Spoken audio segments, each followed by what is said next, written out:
शुरुआत होती है एक बड़े ही दिव्य और चमत्कारिक साधु महाराज से, जिनका नाम था गोपाल गिरिजी महाराज।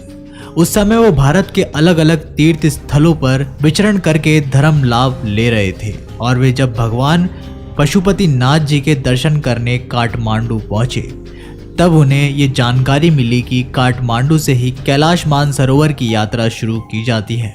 गोपाल गिरिजी महाराज का बचपन का सपना था कि वे कैलाश पर्वत की परिक्रमा करे। मौका भी अच्छा था और इसे भगवान की मर्जी मानकर वे यात्रा की ओर आगे बढ़ गए। उन्होंने काठमांडू से तकरीबन 1 घंटे की यात्रा करी और वे फ्रेंडशिप ब्रिज पर पहुंचे, जहां पर मानसरोवर यात्रियों की जांच चीनी अधिकारियों द्वारा की जाती है। जो फ्रेंडशिप ब्रिज है वो नेपाल चीन की सीमा पर है। जब डॉक्यूमेंट पूरे होते हैं तभी यात्रियों को आगे बढ़ने दिया जाता है और वो साधु महाराज यात्रा पर आगे बढ़ने ही वाले थे। तब अचानक से उस स्थान पर एक बहुत बड़ा चक्रवात आ गया और चारों ओर घमासान मच गया। अधिकारियों के पास एक संदेश आया कि कैलाश मानसरोवर यात्रा के दौरान बहुत बड़ा तूफान आया है, इसलिए यात्रियों को उसी स्थान पर रोक दिया जाए और चीनी अधिकारी ने सभी यात्रियों को वहीं पर रोक दिया।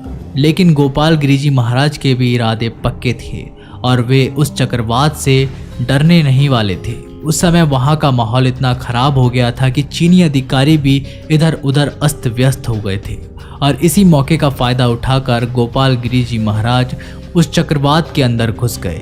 सभी लोगों को लग रहा था कि वो नहीं बच पाएंगे क्योंकि तूफान बहुत बड़ा था, लेकिन कहते हैं ना, अकाल मृत्यु वो मरे जो काम करे चंडाल का, लेकिन काल भी उसका क्या बिगाड़े जो भक्त हो महाकाल का।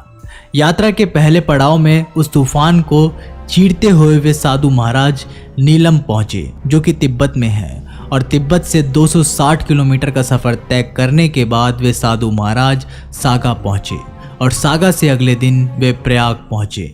तब तक तूफान बहुत कम हो चुका था, लेकिन उन साधु महाराज को यहाँ तक पहुँचने के लिए बहुत मुश्किलों का सामना करना पड़ा, जिसके बाद महाकाल की कृपा से अगले दिन वे साधु महाराज कैलाश मानसरोवर पहुँच गए। अब उनके सामने एक और बड़ा पड़ाव था, जो था कैलाश पर्वत की परिक्रमा, जो इतनी आसान नहीं थी क्योंकि इस परिक्रमा का दायरा 54 किलोमीटर तक फैला हुआ है। लेकिन हर हर महादेव के जयकारे लगाते हुए उन्होंने इस परिक्रमा को भी 6 से 7 दिनों में पार कर लिया।